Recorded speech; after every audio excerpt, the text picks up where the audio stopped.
Hello viewers, இப்போ நீங்கள் வீடியோவில் பார்த்துட்டு இருக்க இந்த சைட்டோட லொக்கேஷன் பார்த்தீங்கன்னா சேலம் கார்பரேஷன் லிமிட்டில் கோரிமேட்டில் தாங்க லொக்கேட் ஆகிருக்கு. இந்த சைட் பார்த்தீங்கன்னா ரொம்பவே ப்ரீமியமாக ரெடி பண்ணிட்டு இருக்காங்க.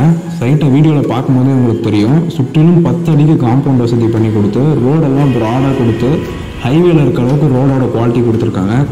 கான்க்ரீட்டான நல்ல தரமான ட்ரைனேஜ். இப்போ நம்ம சைட்டோட வெளிப்பக்கத்தை பார்த்துட்ருக்கோம். பார்த்தீங்கன்னாலே தெரியும் எவ்வளோ பெரிய காம்பவுண்ட் கொடுத்து நல்லா கிராண்டான என்ட்ரன்ஸ் ஆர்ச் கொடுத்து வடிவமைச்சிருக்காங்க. இது ஒரு ப்ரீமியமான கேட்டட் கம்யூனிட்டி சைட்டு. டிடிசிபி என்ற ரேரா அப்ரூவ் இருக்கிறதுனால லோன் ஃபெசிலிட்டி இதில் அவைலபிளாக இருக்குது. இந்த சைட்டோட அம்யூனிட்டிஸ் பார்த்தீங்கன்னா 24 hours இயங்கக்கூடிய சிசிடிவி கேமரா, 24 hours செக்யூரிட்டியும் இருப்பாங்க. நல்ல குவாலிட்டியான ஸ்ட்ரீட் லைட்ஸு, ஒவ்வொரு மனைக்கும் தனித்தனியாக இண்டிவிஜுவல் பைப் லைன், சுற்றிலும் காம்பவுண்ட் வசதி, அது மட்டும் இல்லாமல் பார்க் இருக்குது. இந்த சைட்டில் ரொம்பவே ஃபாஸ்ட்டாக புக்கிங் நடந்துகிட்ருக்கு. ஸோ இந்த சைட்டில் இன்ட்ரெஸ்ட்டாக இருக்கிறவங்க ஸ்க்ரீனில் தெரியுற நம்பரை காண்டாக்ட் பண்ணுங்கள். நம்ம சேனல் இது வரைக்கும் சப்ஸ்கிரைப் பண்ணாமல் இருக்கவங்க சப்ஸ்கிரைப் பண்ணிக்கோங்க. தேங்க்யூ.